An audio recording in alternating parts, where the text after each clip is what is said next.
বন্ধুরা, আমি আজকে মটরশুঁটির কচুরি বানাবো। তার জন্য মটরশুঁটিটা আমি একটু বেটে নেব। আর এখানে নিয়ে নিয়েছি লঙ্কা, আদা কুচি। এটা একটু মিক্সিতে বেটে নিয়ে তারপর তোমাদের দেখাচ্ছি। বন্ধুরা, আমার তাওয়া গরম হয়ে গেছে, এবার আমি ঘি দিয়ে দেবো।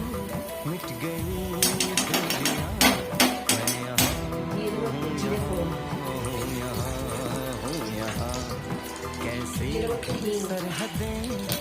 বন্ধুরা, এবার ফুলগুলো দিয়ে দেবো।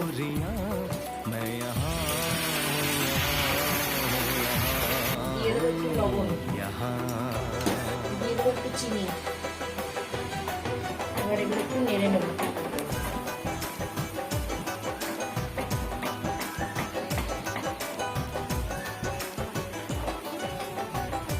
দিয়ে দেবো একটু হলুদ সামান্য,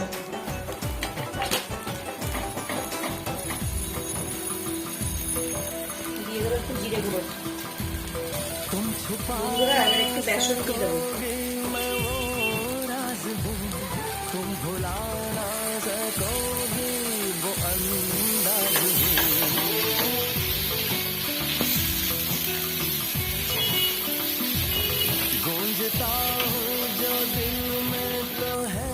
বন্ধুরা, আমি একটু সরষের তেলে দিয়েছি। আর বেসনটা দিলে কি একটু তাহলে আঠালো আঠালো হবে, জলটা শুকিয়ে যাবে তখন। 10 মিনিট ধরে করছি।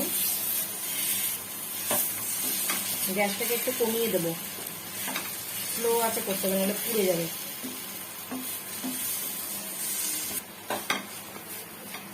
বন্ধুরা, আমার মটরশুঁটির পুর রেডি হয়ে গেছে। এবার আমি নামিয়ে ফেলবো। আমার ভিডিওটি যদি তোমাদের ভালো লেগে থাকে, ভিডিওটিতে লাইক, কমেন্ট, শেয়ার, সাবস্ক্রাইব করে দেবে। বাই বন্ধুরা।